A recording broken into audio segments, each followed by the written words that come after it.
Greetings, Off-Season After Dark fans. Glad to have you here for episode 49. And we get into another Big Ten episode, one I've wanted to do for a while. We're lucky enough to have Roman here from Locked On Huskies to talk about UW, Jedd Fisch, Damon Williams, and everything else in the UW ecosphere. So should be a fun one. A team who obviously has a national title appearance in recent years and is coming off of a 9-win season. So Roman, glad to have you here. You're, I think, my first guest outside of our group who I actually had communicated with before starting the show.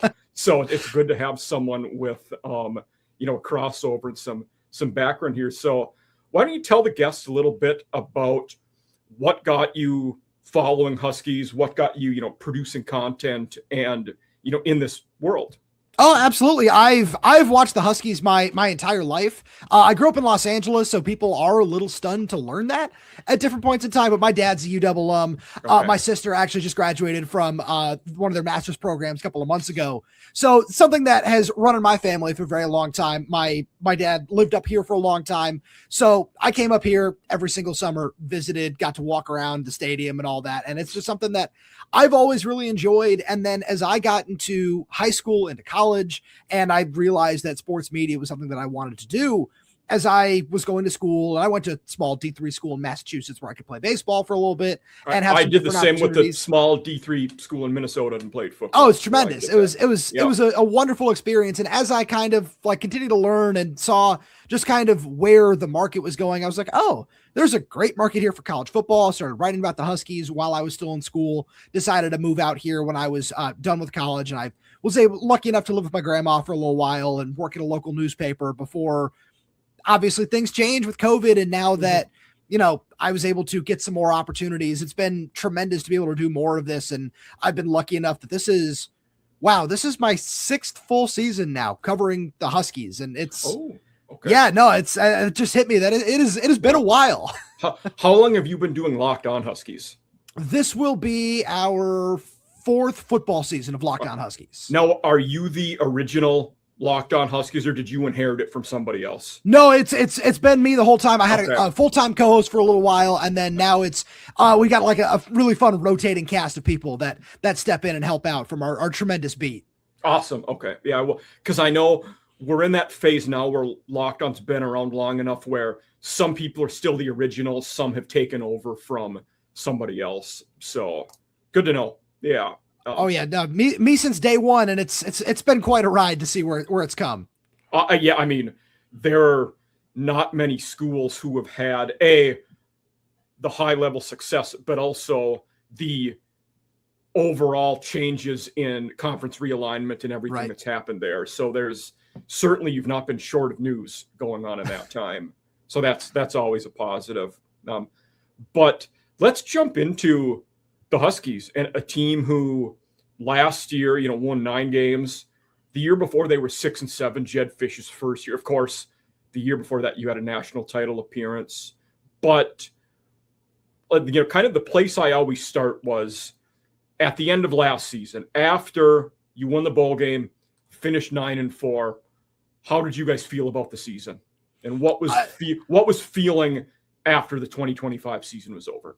So at the end of 2025, it was kind of like, all right, this is solid, where you left one very clear win on the table at Wisconsin. That was a game that should have gone the other way. Yep. And then you kind of look at the other 3 losses that you suffered. It was at Michigan and then at home against Ohio State and Oregon. And we saw how those seasons ended up. So, I mean, it's one of those things where you kind of have to go back to 2024 to really grade what 2025 was, because we saw half of the roster depart at the end of the 2023 season, whether it be for the portal, to follow Kalen DeBoer, go elsewhere, that graduated, that left for the NFL draft. So 2024 was really this year of, all right, what is Jedd Fisch going to be able to do? And even then, you left some wins on the table where you go and look at the Washington State game that year, the Rutgers game. And then you could have been looking at how 2025 shaped up very, very differently if those 2 results, which were both 1-possession games, swing the other way. And so it's one of those things where I think that the general vibe with what 2025 should be was, all right, this is solid. This is a nice foundation to be able to build, where you saw so much young talent step up all over the field, as I'm sure we'll dive into. Yeah. And it was also, I'm saying you guys were one of the few teams I've talked to where if you look at your losses from last year, you actually played pretty good defense in all of them against good teams. That's not the case with most people. It's a lot of these, we're seeing, well, this game we lost and we allowed 45. Well, no, your guys' losses, you allowed 24 to Ohio State, 13 to Wisconsin, 26 against Oregon. Those are playoff teams, and you didn't allow 30 points against them. Like that's pretty good.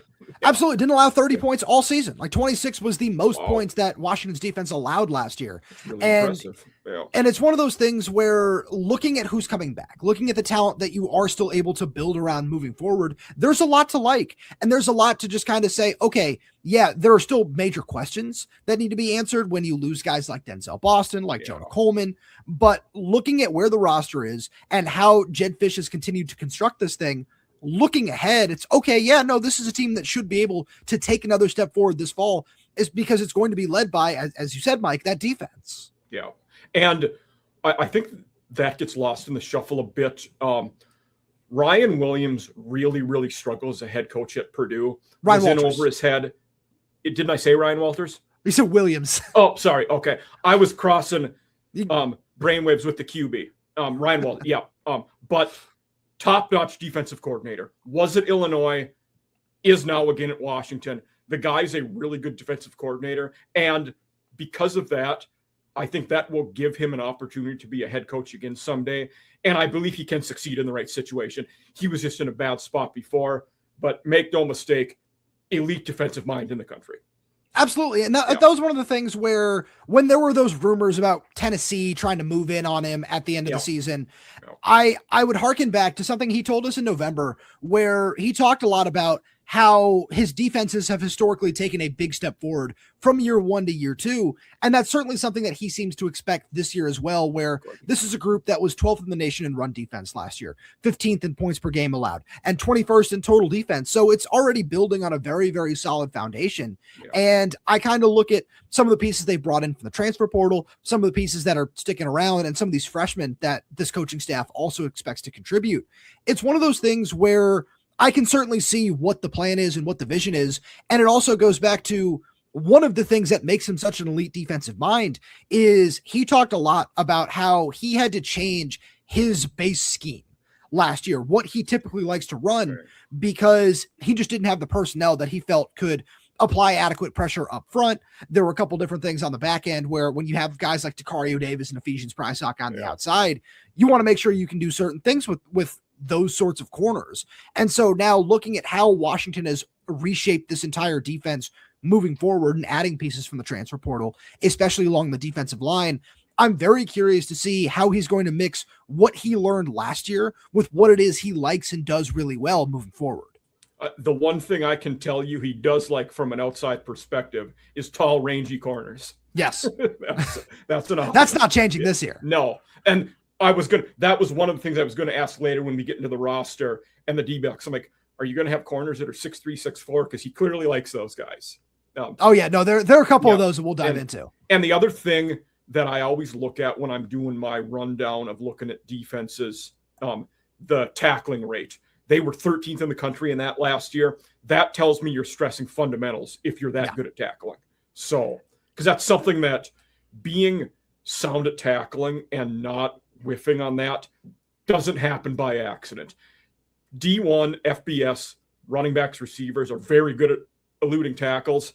Being good at tackling doesn't happen by accident. So that's something there. And on the offensive side of the ball, I couldn't find this definitively.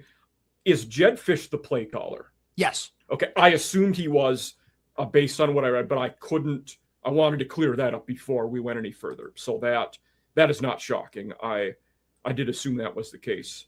But you also have some other very experienced and highly thought of, assistant coaches. Scotty Graham is a guy who's coached at a lot of places, well respected.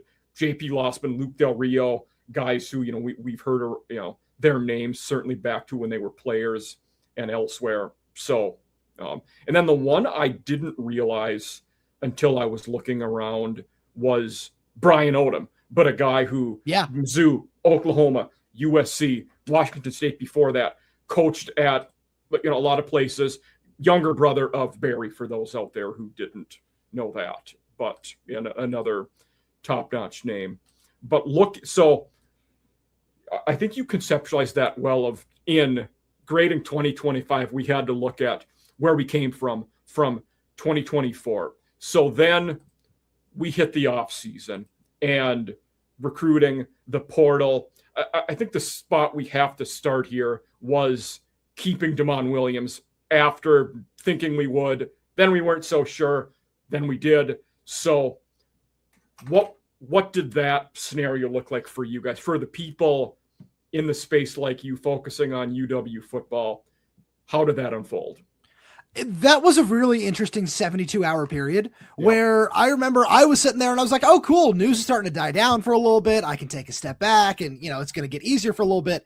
I remember finishing recording one of my shows and looking at my phone and I had like 25 texts and people would tell me, what's going on? Like, I'm so sorry. Like, what is this? And then I checked it because, because it was something that came out of nowhere. And Jedd Fisch did a really good job of talking about this on the Triple Option podcast. I want to say it was good to know. A week or two ago. Oh, yes, where I saw a small clip of it, not the entirety. Yeah, I don't know the whole thing. So where he just said that there were people in his corner that were giving him bad advice and were so certain that he was going to get this extra $2 million after he had already signed his deal at Washington. And so it was a very, very just weird, shaky sort of period where it was, well, hey, where did this come from? And there are people who are still probably going to be mad about that heading into the season. I can tell you with 100% certainty, it's not an issue in the locker room. It's not an issue where there's any sort of rift between him and the coaching staff or anything like that. But it was one of those things where there's no way around it. Like, yeah, people are going to be mad and it sucked because you were losing somebody who is widely expected to be one of the best quarterbacks in college football this year. So bringing him back. Yeah.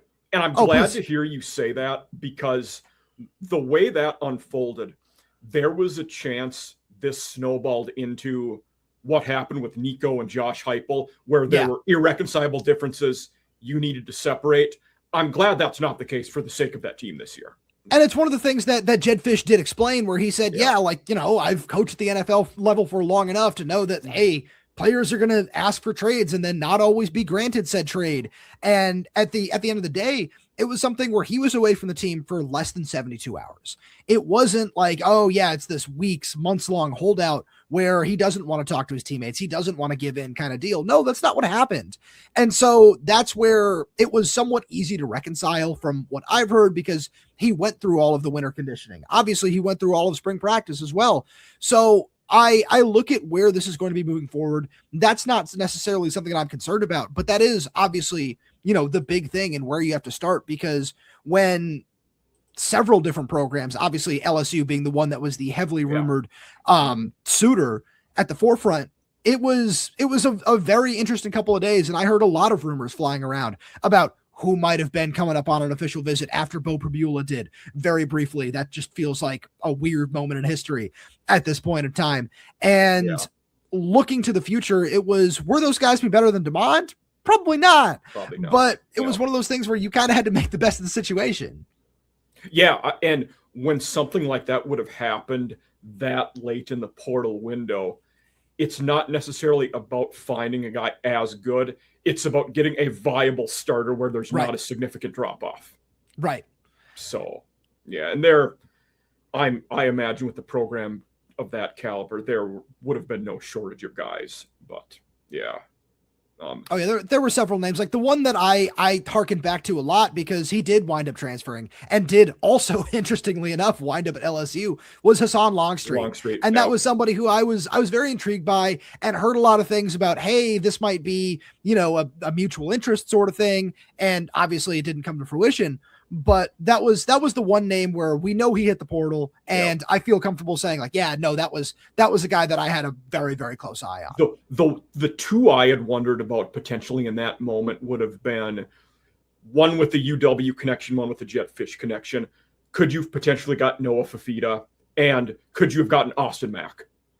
I was certainly very interested in both of those options. I don't think that either of them were very likely from what I had heard. That's fair. Yeah. I mean, I heard nothing other than the guys we know visited, like you said, probably a lot. I didn't know anything beyond that.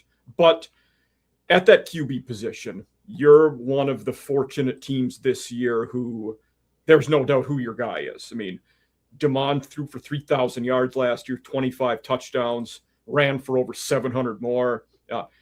He is a top 5 quarterback in the Big Ten, maybe a top 10 in the whole country. I mean, there are not many who have proven what he can do. In Damon Williams, maybe for our audience that doesn't know him as well, give us a elevator speech on what makes him a top-notch QB. Yeah, I mean, the best way to describe it, when you think about his height and all of these other things, is it's the whole plan is what Kyler Murray was, right? Where obviously that's a big expectation, but Jedd Fisch has talked about that. He's talked about making him a Heisman finalist. He's talked about getting him, to Indianapolis for the combine one day and having him be a potential early round draft pick. So like those are the expectations that are internal for Damon. And it's something where, Mike, you talked about it. Yeah, 3,000 yards last year, completed almost 70% of his passes. I think after sacks, it was 600 something yards with 6 touchdowns on the ground. So a true dual threat who is one of the most impressive athletes I have seen in person at the quarterback position. Where am I right? He's a lefty, right? No. Okay. I was getting confused with someone else. Okay. Yeah. Where it's very impressive to just watch him play the quarterback position because he does process things really well. And he still needs to take that next step forward in terms of not holding on to the ball as long, knowing when he needs to just throw it away and not try to make a play in the backfield. And he winds up taking a sack, or in the case of the Wisconsin game, fumbling the ball inside the 10-yard line. Like those are the sorts of things that he still needs to improve on, but he's going into his second full year as a starter now. And it seems like the expectation is behind a much improved offensive line that he is going to take another step forward. And it's also now doing that against the best defenses in the biggest games. Yeah. Will Elijah Brown, Stanford transfer, be the backup QB? That's the expectation right now, where Washington is always going to have that competition, if you will, where they've got a couple of the guys they like in the room, a couple of redshirt freshmen in Tristan Keeney-McMillan and Dash Byerly, and a 4-star recruit and true freshman Derek Zammit, who they're going to give those guys every opportunity to just earn that spot. I don't think that's going to be the case. That's why you bring in an Elijah Brown who has college football experience, unlike the other 3 guys, which seems like why they brought him in. Absolutely, yeah. The one I found interesting, and you had mentioned the height, and size of Williams, but even those other guys, McMillan, Zammit, none of these guys are exceptionally tall. Right. So it's clearly something that Fisch thinks you can work in his system without that trait being what would be considered the norm or ideal. Yeah, and that's something that goes back to his time at Arizona as well with Jaden DeLauro, with Noah Fafita, that's sort of the model that he's looked at for so long. That is something where I'm very curious to see what it looks like moving forward, where my quick aside in the 2027 class is Washington's commit is 4-star quarterback Blake Roscoff from down in Arizona. And that kid is the prototypical 6'5", 230-pound rocket arm sort of kid who moves really well and can certainly run some of these, bootleg stuff outside the pocket that Jedd Fisch likes. But I'm curious to see if that's something that changes here in the near future. Yeah. And it surprised me a little too, because looking at his history, I went back to, like his UCLA time, and you had Josh Rosen that looked every bit the physical part of an NFL guy. So him and Williams, there's a stark contrast between the physical stature of the two of those guys. Yeah. But the running back position, we have a little more uncertainty at. Of course, Jonah Coleman has gone in the NFL. I liked Adam Muhammad a lot, and then he transferred to Cal. And I, for those of you out there that don't remember, 2 weeks ago I did a Cal episode, so we talked about Muhammad and a guy that hit the portal. But with that running back position, who are we expecting to be the guy, Roman? Will it be Jade Lamar, Trey Cooley? Is it an open competition? Will it be a committee? What I think it's going to be a committee. Where neither Jaden Lamar or Trey Cooley practiced at all in the spring as they were rehabbing from different injuries. I didn't know that. Okay. Yeah, so we didn't see a lot of them. And then another guy who Washington really likes and obviously was productive in limited spurts last fall was Jordan Washington. He suffered a neck injury early on in camp as well, and his status is also up in the air. So The thing he is, was though, the depth chart I looked at, he's still red flag, so I didn't know yeah, his status. no, he's yet. we're probably not going to learn anything about him until Big Ten Media Days at the very earliest. So that's something that I'm curious to see what happens there. But no matter what, this is going to be a committee approach, and it's something that we saw work well for Jedd Fisch at Arizona. Obviously, it wasn't something he needed as much during his time at Washington because Jonah Coleman was the prospect that we all, saw over the last couple of years. So moving forward, there are a couple of guys in the room outside of Jaden Lamar, who I think is going to be really useful in Spurs, especially as a pass protector. But the guys I've really got my eye on are redshirt freshman Quade Carr, who Jedd Fisch said was the MVP of the position during spring practice. They really, really liked him. Washington made a very concerted effort to go flip him away from San Diego State late in the 2025 process on the recruiting trail. And then they got one of the best running backs in the country from the high school ranks in 2026 in Brian Bonner. And those are two guys that I really like and I think can absolutely play roles this fall. But again, it's something where, if nobody has more than 90, 100 carries on this team by the end of the year, I'm not going to be shocked. Yeah. And I think Cooley will be a good one. He was, probably out of that group, the one I've been exposed to the most, just now working at Marshall, Sunbelt. He was at Troy last year, started at Georgia Tech, and is a guy who certainly has the skill.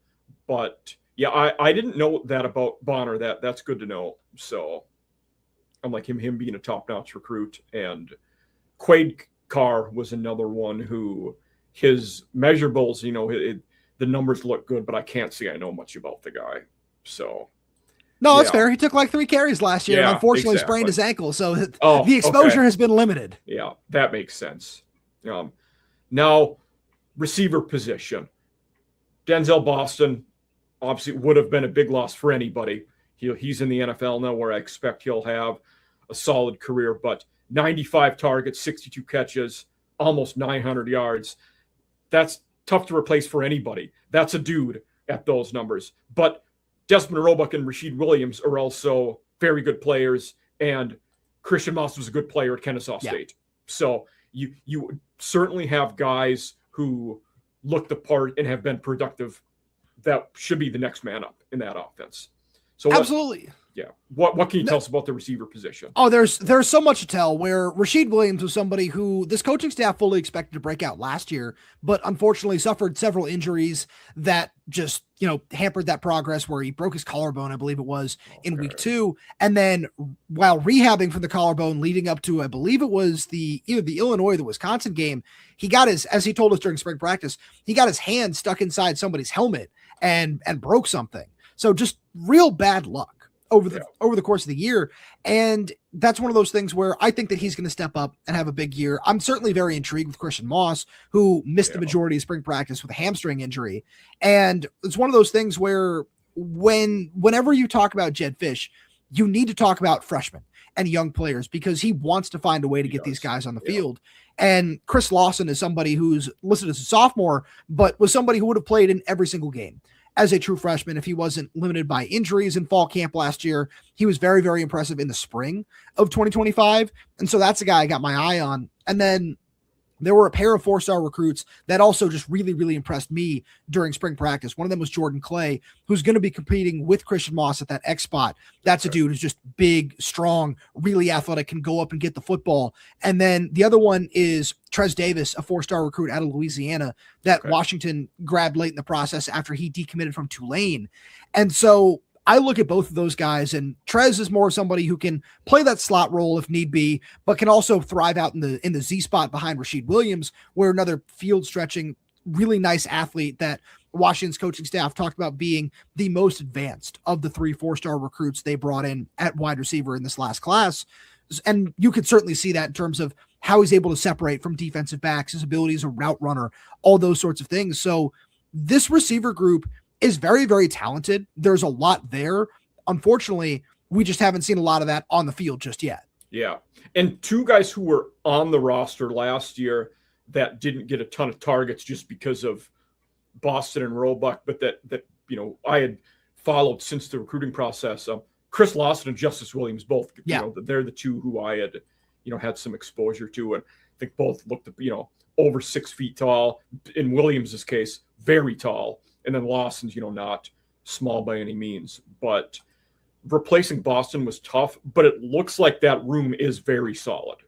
It's very solid. So, I don't know if we're going to see anybody emerge as that, 1A sort of replacement of Denzel Boston outside of potentially Desmond Roebuck, who could get peppered with targets over the middle. I'm glad you mentioned Justice Williams, because that's somebody who I've been very, very high on since he committed to Kalen DeBoer's staff, which feels like it was about 18 years ago at this point in time. But he's someone who's just struggled with injuries, where he had to redshirt in 2024 due to an injury, I believe, that he suffered at the high school level. And then in 2025, he was kind of in and out of the rotation with the same thing. And so this is going to be a very big fall for Justice in terms of it. There's still going to be an open competition, and Washington is going to give him every opportunity to step up and make a play and earn a spot in the rotation. Okay. No, that's all good to know about that position group. The tight end group, DeGraff comes back, 32 catches last year, 2 touchdowns. The rest of the group, it doesn't appear as like they have much experience playing, but what can you tell us about the tight end group other than DeGraff? Yeah, Decker DeGraff is a really fun player who I think is going to move all over the offense a little bit this year. Cade Eldridge is a name to keep an eye on, where he played a lot of fullback for Washington last year, so the stats might not be there. That makes but sense. He played in 7 games and then suffered a foot injury at Michigan that ended his season. There are 2 guys, actually, that I would keep a very close eye on in this room. One is Baron Naone, a sophomore, former 4-star recruit out of Oregon, where this is a guy that this coaching staff really, really likes. And I think we would have seen a little bit more of him last fall, especially as a blocker. But with Quentin Moore in the room, somebody who Jedd Fisch called the best blocking tight end he's been around at the college level, there wasn't necessarily a lot of room for him to get snaps. And then he's also a really nice athlete. I think that Washington is going to try to incorporate him into the passing game as well. And then the other guy is a true freshman in Kakua Amua, who the Huskies flipped away from Florida in the 2026 cycle. And that's just another dude where you talk about just big physical blockers. Washington's coaching staff, since the day he signed, has been saying that's a guy who we believe can step into that role as a true Y inline tight end, sort of just blocking role. And I really like what we saw from certainly Fisch uses those guys in his offense too. Like he has utility. He has utility for all different kinds of tight ends. Yeah, he loves running that heavy 12, 13 personnel sort of looks. And I believe that Kakua Mua is somebody who, the stats might not be there at the end of the year, but if he's someone who stepped up and played a significant role as a blocker in this offense, it's not going to shock me. Okay. No, that's good to know. And, last group on the offensive side of the ball, get to, the O-line up front. There aren't many teams I've talked to this offseason who have 3 returning starter O-linemen like you guys do. It seems like it's a position group where everybody's replacing 3, 4, 5 guys. But you guys are, fortunate enough that John Mills, Landon Hatchett on the inside are both coming back at guard and center, and then as a party at right tackle coming back. And then a few months back, I had a Sam Houston guest, and they were, upset that Colt Dietrich left. He was their best O-lineman and the guy who couldn't, I don't know if he will be the left tackle, but it wouldn't shock me if he is, because he's pretty good. So what about the O-line? This offensive line group is really interesting. And actually, Mike, there are going to be 4 starters coming back in Garrett Hatchett as well at right guard, where I don't know if he's going to win that job, to be completely honest with you. Okay. And most of the guests I've had, there's been 1 or 2 guys on my depth chart who it says they graduated, but they got another year. He's the guy on your guys' squad that I thought he was done, but he's back. Yeah, he got a 7th year. So we could see him at right guard. We could see redshirt freshman Champ Talialia, a big physical guy who played about 100 snaps last year, and a bunch of them came in Big Ten play against Purdue, against UCLA, and I really like the way that he looked in those games. So he's somebody that I believe can absolutely win that starting job. Colt Dietrich, unfortunately, didn't practice in the spring as he was recovering from an injury. Even if he was fully healthy, I don't know if he was going to be Washington's starter at left tackle. The whole point was to bring him in as a potential depth option. If he wins that job, that's great. But Washington is over the moon thrilled about freshman Cody Green, who took every rep with the starters during spring practice. And this is a former 5-star recruit who he just looked the part. where it was one of the things that the highest compliment I can give him after watching every single spring practice was you didn't notice him. There, if you're coming out to a Washington practice or a game for the first time and you just see number 76 lining up at left tackle, you'd say, oh, that redshirt sophomore, that junior, yeah, he looks really good. Oh, wait, no, that's an 18-year-old true freshman. He's extremely impressive physically, athletically, mentally. He understands what Washington's offense wants to do really, really well. And this coaching staff has praised him as such since the moment he arrived on campus. I would be surprised if he's not an NFL player someday. I mean, he's 6'6", 320 pounds, good frame, long arms, looks the part. There's a reason he was an elite recruit. And, yes. Yeah. I mean, I didn't know he was that ahead of schedule though. So that he was extremely impressive throughout spring ball. Okay. No, that's very helpful to know. The other one you had mentioned who I haven't seen play, or at least I don't recall it, but certainly looks the part and is a massive guy, was Talialia at guard. Yeah. I was thinking he was going to be that right guard, but with Hatchett back, he'll likely have to wait another year. But it's going to be a battle. I don't expect him to ride the bench this year by any stretch of the imagination, where he took all the reps with the first team at right guard during spring ball because Landon Hatchett's still recovering from an injury. So Guerin was playing center.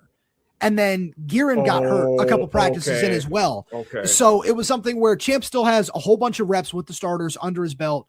And in terms of the expectation for him since he got here, it didn't feel like he was going to be sitting around very long, much in just what was going on with John Mills. But the difference between him and Mills was a little bit more advanced in terms of pass protection. Yeah. And that's what allowed him to win that starting job as a true freshman outside of the immense physicality that we saw throughout the year. Yeah. So Champ just took a little bit longer in that regard to progress. And I think that Washington is very comfortable where he is now. And I always tell people this with O-line, like PFF grades are not the end all be all. It's not a perfect metric. However, for O-linemen, we don't have many quantitative metrics to go by. And John Mills's pass grade is elite. Yeah. So it's like I looked up like, whoa, you don't see many guards with a grade that high at pass blocking. And his run grade, certainly not as good, not elite, but it's still pretty good. Like it's not bad by any means. For a kid who played half the season at 17 years old and also had to deal with a high ankle sprain that he came back from after 2 or 3 weeks and still looked like one of the best offensive linemen in the Big Ten. He was so impressive. Yeah, absolutely. Yeah. So I think this is a position where if Washington is going to win 9, 10 or more games this year, it's going to largely be led by this group and Williams. Yes. And this group it's a group that to win that many games, they don't have to outperform a ton. They just have to do what we think they can do because they look very good. Absolutely. And this is something where internally the expectation is this is a top 3, top 5 unit in the Big Ten. And John Mills came out and said it in February that internally the team believes that they can win the Joe Moore Award. And that's the goal. That's what they're working for. And so maybe that's a 2027 thing. We'll see with, just some more experience in a couple different spots. Yeah. But I really like this unit. I think that it's going to surprise the people from a national perspective who might not be looking at it very close. Conference and you mentioned in the conference in the Joe Moore level, Iowa and Indiana will be ever present in that top 3, probably at O-line. But after that, you have Washington will be competing with Ohio State and Oregon for that third, that top 3 O-line in the conference are going to be up there. Absolutely. So, yeah. Now let's shift to the defensive side of the ball, which we talked about how impressive they were before, but in Ryan Walters, they're a team who, and he's been this way as a coordinator before. You get multiple looks. They're going to show all kinds of different. They're going to play a lot of linemen, a lot of linebackers, a lot of D-backs. It's not like they're always a 4-2-5. They're always a 3-4. They're always a 4-3. You're going to see a lot of different looks and guys moving around and athletic guys doing multiple things. That's one of the really fun things that we got to see a little bit of last fall, and we're going to see way more of at every single position. Awesome. No, that's good to know. But going through the positions with D-line, Elenius Davis and Ontario Thompson both returned, guys who played in. Ontario Thompson's not back. He got drafted.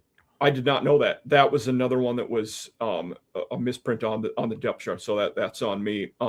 But Davis is back, and Devin Hyde was another guy I saw played in a good chunk of the games as a true freshman last year. And then the two that popped for me portal-wise, Darren Cooley from Ball State and Deshaun Watts from Sac State, both guys who played a lot of games last year and had a good amount of tackles. What can you tell us about the D-line?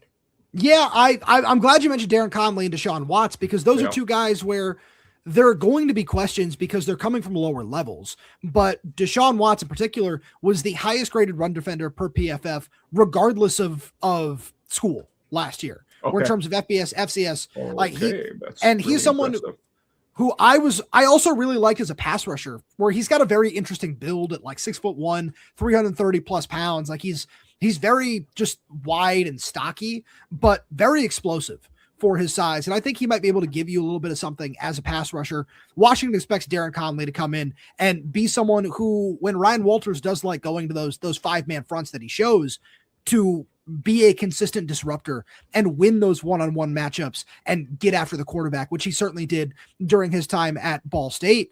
And so I really like what those guys bring to the table. The Huskies certainly believe that Elenius Davis is going to step into star category in terms of on the interior. He's a guy I have seen him play since he was in about 8th grade, because he's a Moorhead. Yeah, he's a Minnesota kid. That's right. They're in the same. So before going to South Carolina, I coached at a high school, and we were in the same district as his high school. So I've seen him since he was.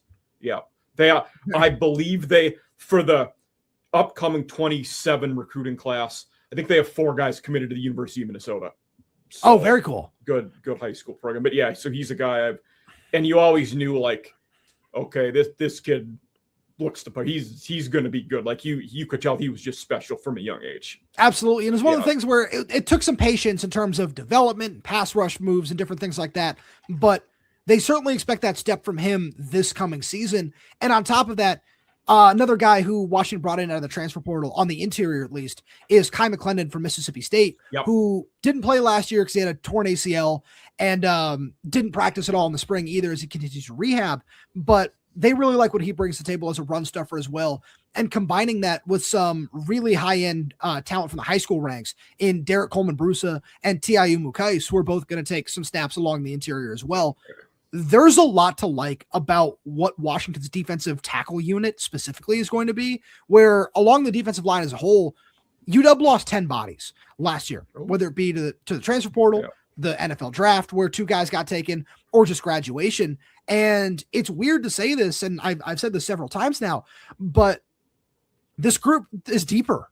I think there's more depth, more talent. And for a unit that had only 24 sacks last year, the expectation is now that they need to take that next step forward and generate more havoc in the backfield and turn more of the pressures that they did get into sacks. And I think that with the amount of depth that they've been able to add up front, that they can do just that. Okay.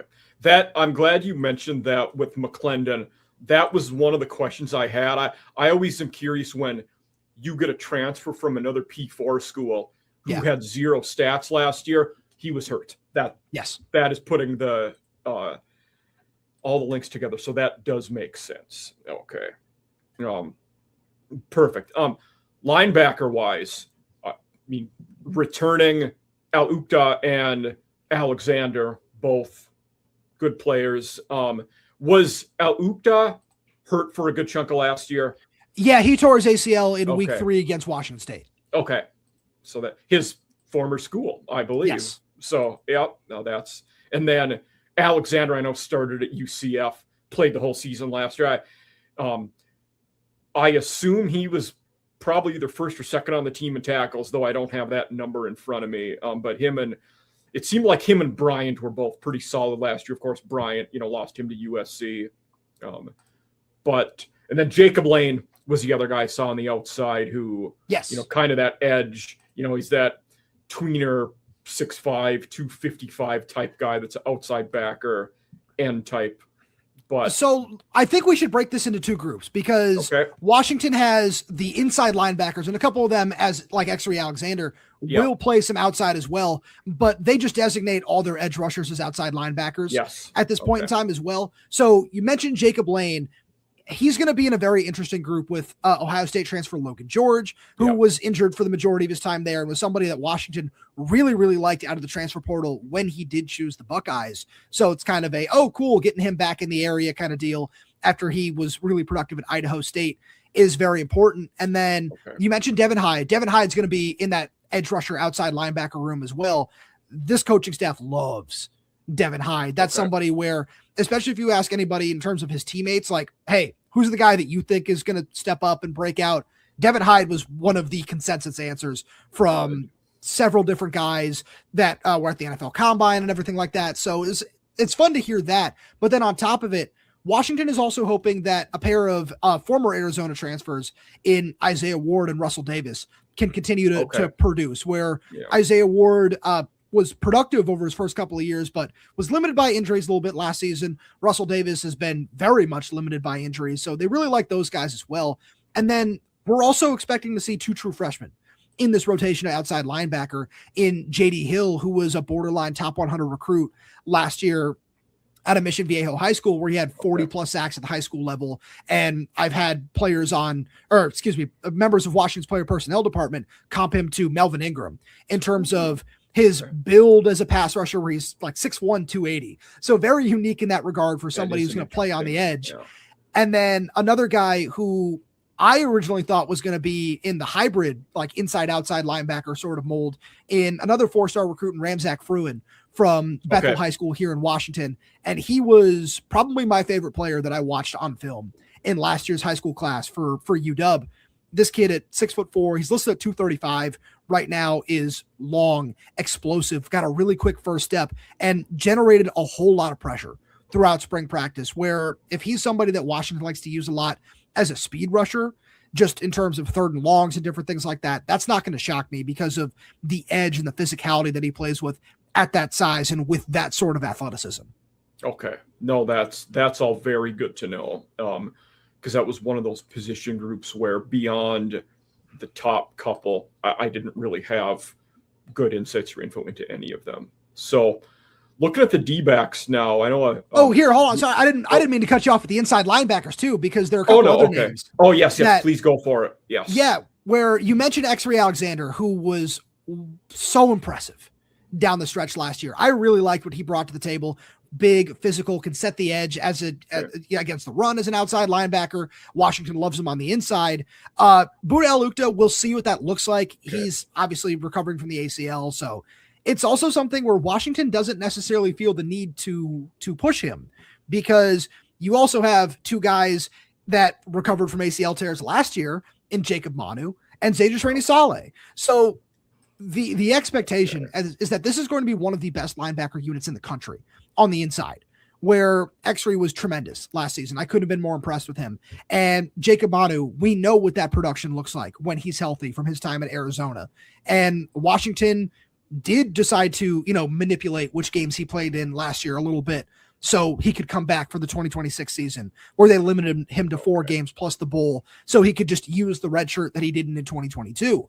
And then Zadrius, another guy where he is going to be a major piece of this defense at 6'3", 225, 230, whatever he's listed at right now, but just so incredibly athletic, and played inside linebacker, played outside linebacker last year, rushed the passer for you a little bit, and is someone that Ryan Walters loves to deploy 2 linebackers, but when they go to 3, they're probably going to take off a corner and just let Zadrius Rainey-Saleh play in the nickel role, because they love him as an athlete that much. You can go back and look at the Illinois game. It was last year where Sicario Davis had a pick on 3rd and 18, where it's Zadrius Rainey-Saleh in coverage on Hank Beatty out in the slot. Like, that's how much that Washington trusted him as a 17-year-old true freshman in that role.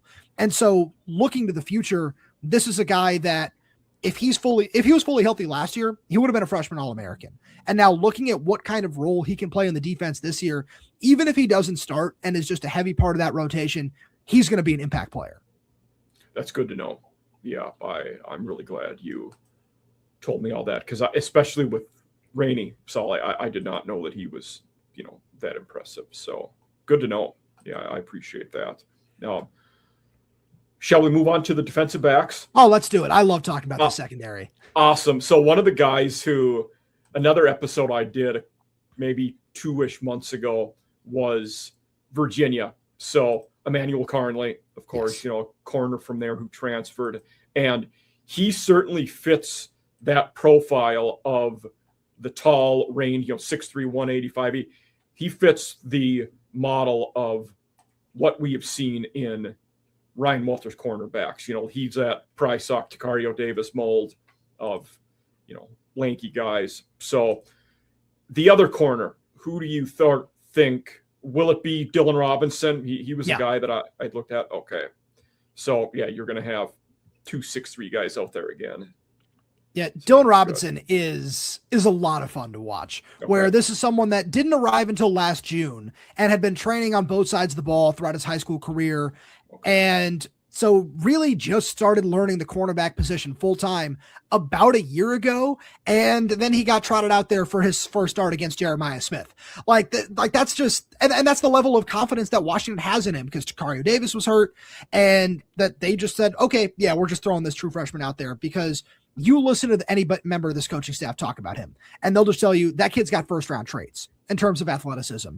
And you saw it show up at different points last year in coverage, where he had a sack on Dante Moore in the Oregon game, where Ryan Walters brought him on a perfectly timed corner blitz. There are so many different things that you can like about Dylan Robinson. And then we talked to him in the spring, and he goes, yeah, no, now I've learned so much more about the mental side of the game from playing in every game last year and needing to start as often as he did as Tacario dealt with injuries. This is someone where he certainly got beat, as any true freshman will, at several different points last year, especially in the Oregon game. They tried picking on him a little bit. But looking at what kind of jump I expect from him from year 1 to year 2, this is somebody who I believe can be an all-conference caliber player.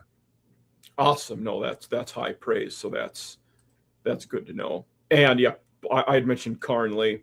He was very solid, at UVA last year, a guy who played in all 14 of their games, had multiple pass breakups, interception, started his career at Arizona. So there is that Fisch connection with him. But yeah, it was at UVA last year. Then safety, you guys return your best one. Yep. So, in Alex McLaughlin. So good player there. What about the rest of that position? Who are some of the other guys we might see? The only name who would, kind of pop with me was Ryan Dillard Allen. But I can't say I know much about the other safeties on that roster. Yeah, Ryland Dillard Allen is going to be the other starter. He was a freshman All-American last year. I believe PFF gave him that. But that's another guy that this coaching staff loves. Really physical. Go back and watch. For anybody who wants to know anything about Ryland, go watch the Oregon game from last year, where he led all tacklers with 11 in that game, all solos. Ooh. He is a very, very impressive player, where in high school, he was laser timed at a 4.28 40-yard dash. So he's got that high-end speed and range that Ryan Walters wants in that post-safety role, to be able to, roam all over the field and help in coverage, as well as the willingness to come downhill and tackle. The two guys who I'd really point out behind him are Paul Menke, a former 4-star recruit who's been around since the DeBoer days and is going to have an opportunity to work his way into the rotation this fall.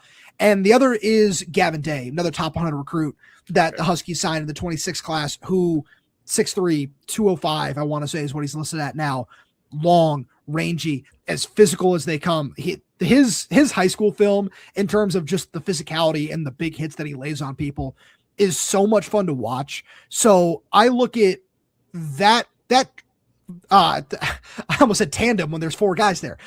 Yeah. That grouping right there of safeties is what we're going to see. It's going to be a lot of Ryland and a lot of Alex. And then the other two are going to rotate in when opposing offenses go to 12 personnel.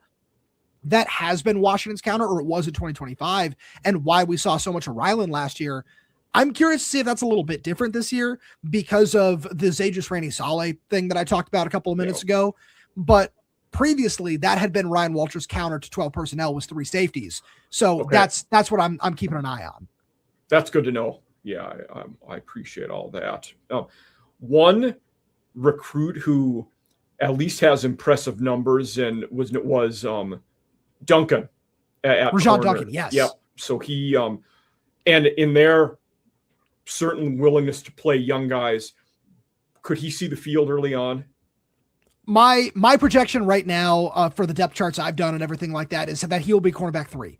Okay. Dylan Robinson That's was impressive. last year. Yeah. And I believe it'll be the same thing where Washington just loves what he brings to the table in terms of the same thing, the athleticism, the physicality. And in terms of comparing him to Dylan Robinson, he's just a little bit further ahead in terms of the technique at corner and different things like that we've just seen from him on film. So he's one of those guys that, yeah, I absolutely expect him to, at the very least, be in the rotation. And if that's the role that Washington wants for him, yeah, that's certainly what I expect. Good to know. That's awesome. Special team wise, I know both kicker and punter return, which is another one. I haven't seen many teams that have. No, that they're both going to be new. What? Oh, I thought Grady Gross was back. No, Grady Gross just went 4 for 4 and is out the door. Okay, that is. So I'm definitely getting an outdated depth chart. Then I apologize for that, everybody out there. So kicker wise, I did notice one portal. Tyler Robles from Texas State. Will he be the kicker? He will be. Yes. Okay, I'd seen him. They came to Huntington last year to play Marshall, so I did see him play live. And then punting wise, Hunter Green was one I saw portaled in from San Diego State, a extremely tall human. So, and he hits bombs to quote him, where he was 6th in the FBS last year, averaged 0.97 yards per punt. And they were outstanding on special teams last year at San Diego State. So, yes. Yeah. So there are very high expectations around Hunter Green. Okay. I saw that he was a Kirkland, so a Seattle area guy. Yeah, his dad's a legacy. His dad played on the team as well. Awesome. Very good to know. Okay. So let's get into this year, where we got about, 10 or so minutes left. What are your expectations going into this year? My expectation right now is that this needs to be at least a 9-win team. Where I look at the way the schedule shapes up, yeah, there are some tough, outside of the top tier of games of at USC, at Oregon, and at home against Indiana. I look at playing Iowa, Penn State, Nebraska being that next tier down. However, the only one of those 3 games that's on the road is Nebraska. I saw that. And so I really like the way the schedule shapes up for Washington in that way. And yeah, you got some, still tough Big Ten road trips you have to take later in the year, Purdue, Michigan State. But I think that with the way that Jedd Fisch has continued to talk about getting better year after year, and where he has, gone out and said, okay, this is where we want to put the young talent. This is where we're going to trust veterans, or where we're going to trust the transfer portal.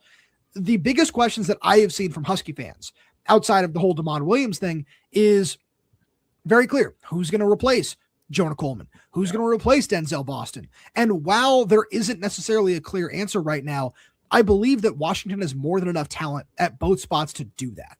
And so I look at how that's going to come into 2026, and it's okay. Yeah, that might be a little tough. Not necessarily early on in the year, but when you go to USC, what's that going to look like? When you have to take some of those road trips, who is going to step up in those moments and make plays? And where I lean on the fact that this defense is going to be one of the nation's best. It traveled very well last year. It's probably going to do the same thing again this year. So I think if you're able to do that and get enough from DeMond Williams, who's taking a step forward, this offensive line, like you mentioned, that the expectation should be no fewer than 9 wins, in my opinion. I agree.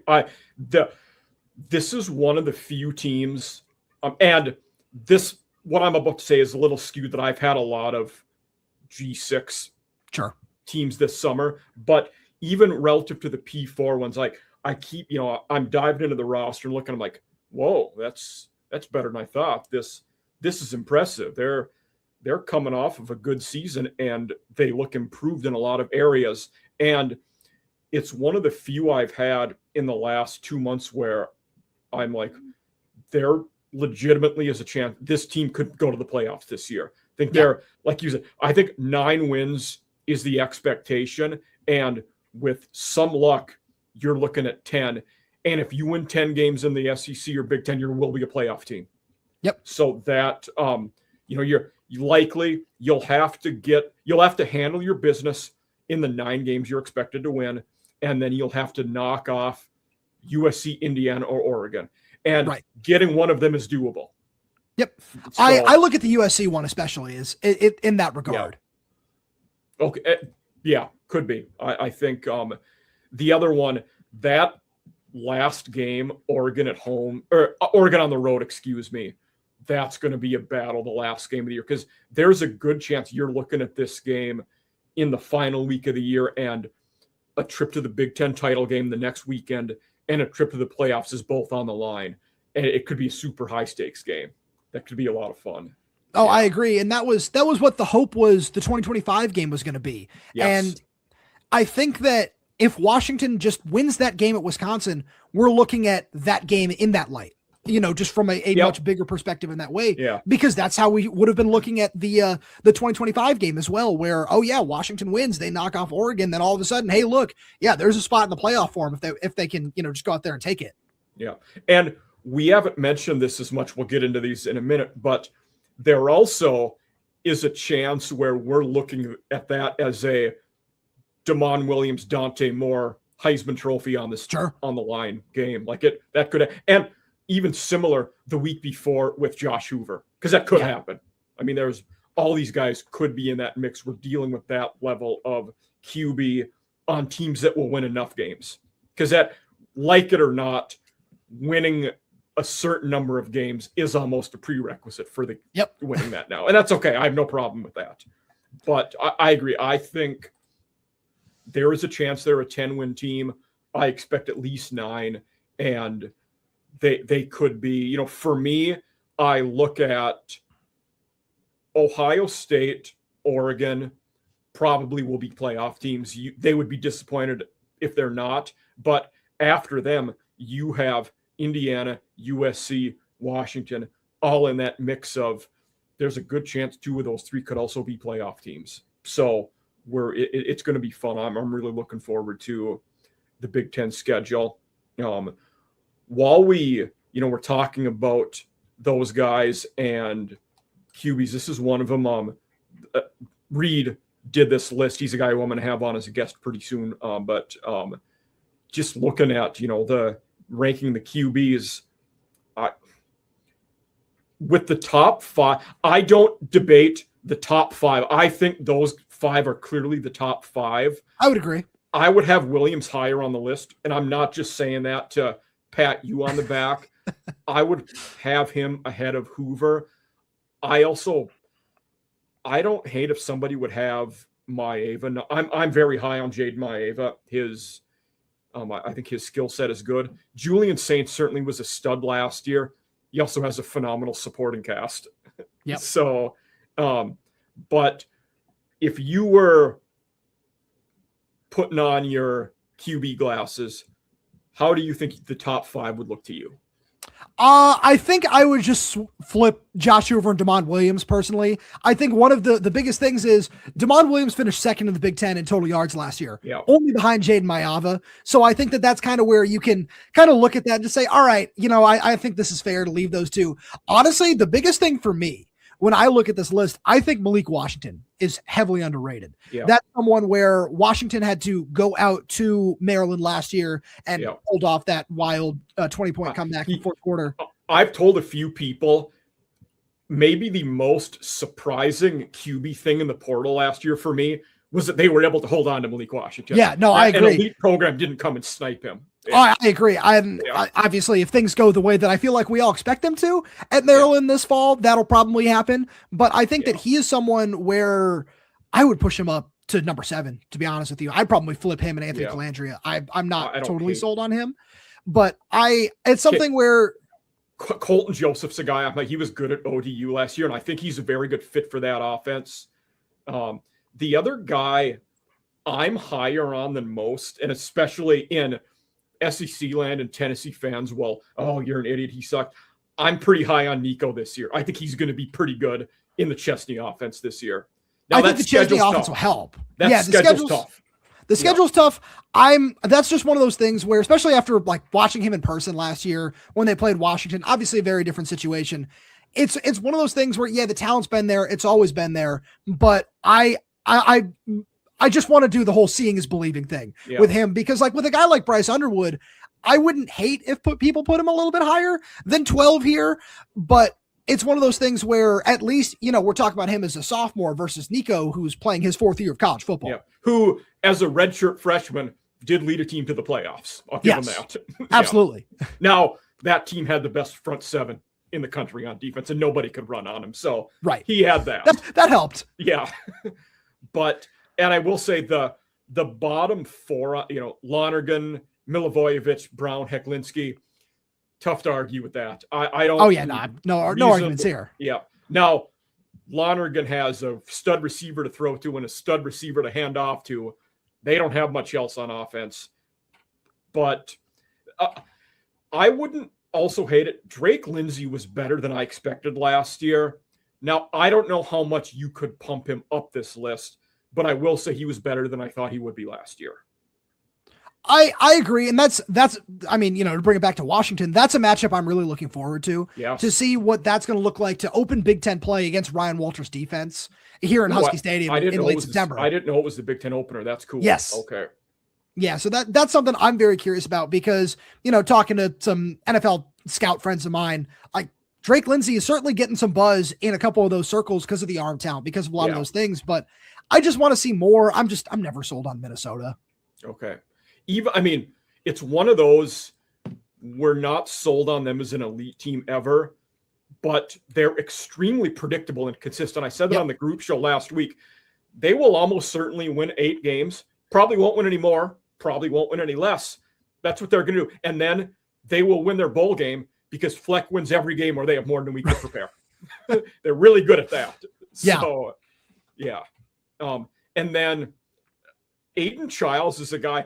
Every year I'm on the I'm like, oh, this guy's going to be good. Then he followed Jonathan Smith to Michigan. So I'm like, oh, he's going to be good. Wasn't good. Now he follows to, he transfers to Northwestern, and I'm like, oh, he's going to be good. I don't know. I'm always stumped for Aiden Childs, even though he's never really shown it to me the last couple of years. Mike, let me introduce you to a little bit of Washington lore here. Okay.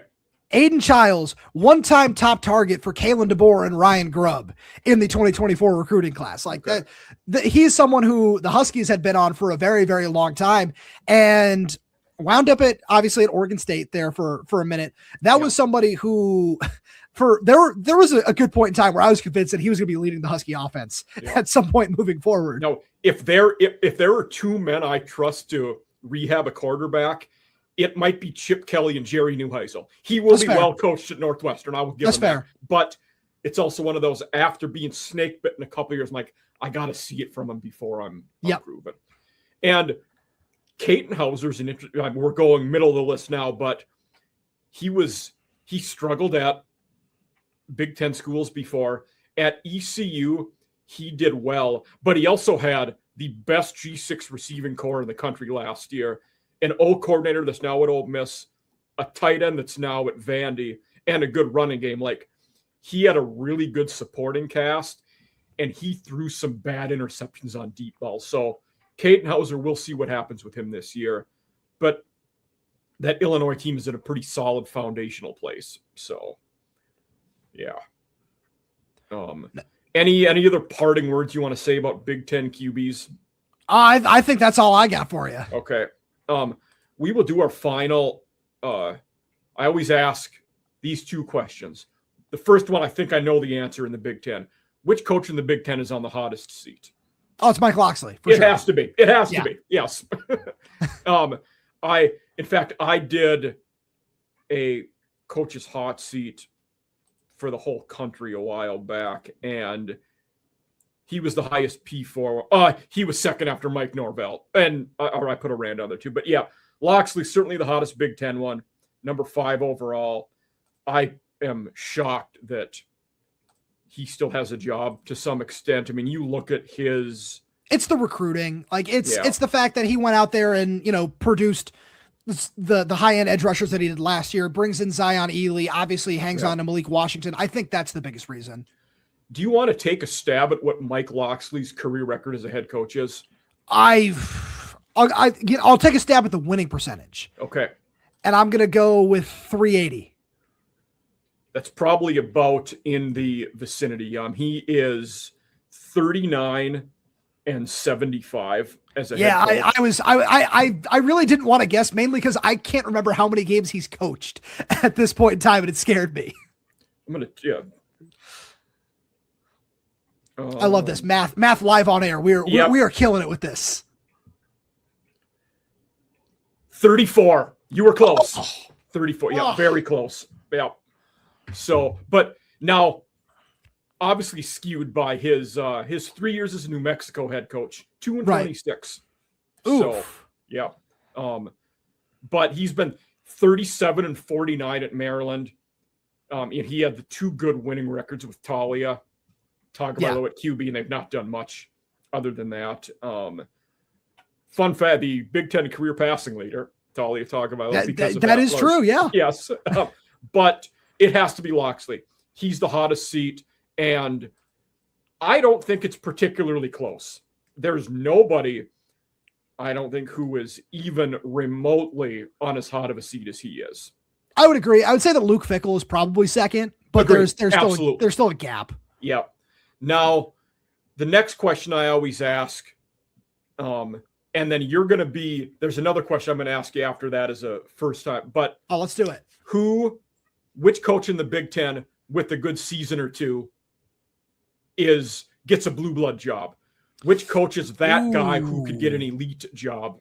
Oh, that's a good question. I know they're paying him a lot, but it's Bob Chesney, in my opinion. Okay. I think that he is someone where, with the way he's recruiting at UCLA, yes, they have the funds, yes, they have all those sorts of things, but I just don't know if that's going to be a long-term destination.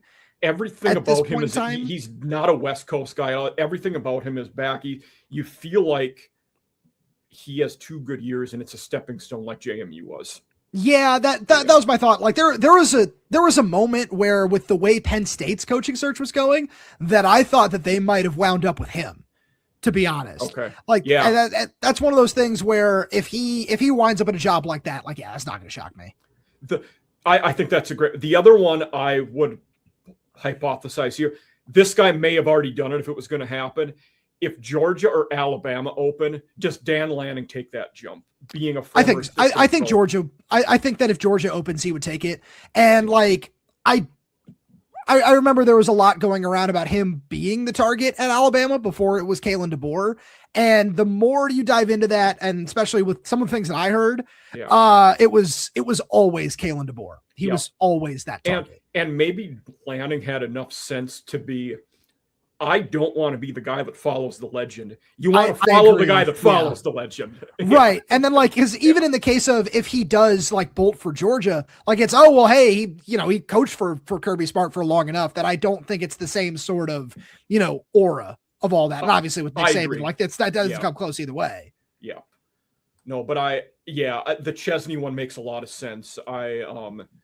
The other one, a lot of people say, well, will an elite program or a blue blood want to hire Cignetti? I don't know if you leave if you're him at this point. Why would you? I honestly didn't even think about him because he's already signed 3 contract extensions in 2 years there. Like I don't think he's going anywhere. I also wouldn't hate if somebody said Jedd Fisch for this question. He's a good coach. So I think you bring up a fair point. However, in my opinion, from growing up in the era of Washington that I did, like people might not realize it, but Washington belongs in that blue blood category in terms of what that program has been in the 80s and 90s when it was traditionally one of the best in college football. And then you go back and you look, especially over the last 10 years, Washington has had 5 10-win seasons, had 3 straight trips to New Year's Six Bowls. And it's something where, you look at 2022 and 2023 as well, where like some people might look at that and say, oh, wow, like what's going on at Washington? Like that's been a thing. They've always been. And I also think, like I said with Lanning, if Fisch was going to do that, it would have been to Florida this offseason. Yeah, I don't know if there was as much interest there on the Florida side. There might not have been. Yeah. And I think that's part of it, where like Florida would have always been that job. I think that Michigan would have been a landing spot for him as well. But I think that it was the same kind of thing where I don't know if it's necessarily fair to him. I'm not complaining personally, but I think that his overall record is something that turns off some of those programs in terms of, and I don't think people realize how god awful the Arizona team was that he took over. Absolutely. Yeah, no, that's a big part of this as well. Well, that's where I say, like, I don't think that's fair to him in terms of, this is a guy that's a program builder, but his record is what? Like, I think that's a little ridiculous. He took a 1-11 team to 10 wins in his third year. Yeah, absolutely. That's how bad they were. Yeah. Absolutely. And that's one of the reasons, like, where I think that in terms of not just what the expectation is this year for Washington, but a long-term fit between Fisch and UW does make sense, where it's one of those things of he understands what needs to happen at Washington to bring it back to that, true blue blood status that it has had in the past. And so where I look at how things are continuing to build for UW in the Big Ten, I think that is a very coveted job. And from everything that I've been told and heard, like Jedd Fisch knows that. Okay, that's good. Now, the question I've kind of wanted to pilot thought about, and it's going to become a new end segment one. Oh, let's do it. And I'm going to, with you, it's Fisch, obviously, but if Jedd Fisch leaves today, which coach would you want Washington to hire tomorrow to replace him? Ooh, that's really fun. So I'll give you two schools of thought here. Okay. One of them is Jason Eck at New Mexico. Love it. I think that'd be really fun, where he was awesome at Idaho, obviously has some roots in the Pacific Northwest because of that. The other one that, like, I've just heard this name too many times and I've just kind of accepted, or actually, no, I'm going to give you three. The second one is Ryan Grubb, where people hope that would happen. He was one of the two that I thought of. I'll tell you the other one after you're done. Yeah, we might be thinking in the same boat here, where Ryan Grubb was somebody where I didn't want that to happen when Kalen DeBoer left, because he didn't have that experience.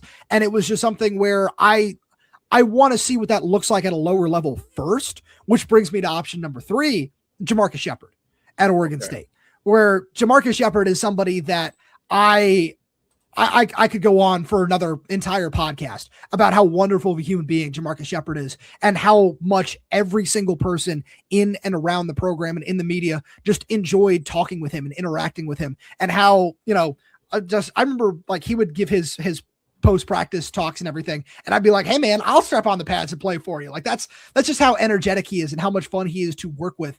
And to see him get the job at Oregon State is so awesome. And he's a guy where 2-3 years down the line, if that program is buzzing, he should be a Power 4 head coach. Like, there's no ifs, ands, or buts about it. I like that one. I think that's a very good one. My other one was actually another G6 West Coast guy that I'm high on, Matt Entz. That's an interesting. I like that, because he was elite at North Dakota State, went to USC for a year, is doing good things at Fresno. Him and Grubb were the two guys that I thought, okay, this wouldn't. But Eck, if anybody told me Jason Eck is the guy, yes, great coach, love it. Yeah, that's fine. You can't argue it. Yeah. So, but Roman, I wanted to thank you for being here. I had a great time. This episode was awesome. It was great to talk about Husky football. I'll put all of your info, out so our viewers can easily follow you and Locked On Huskies. And I hope you have a good time at Big Ten Media Days next week. Oh, thank you. I can't wait. Good. So everybody else.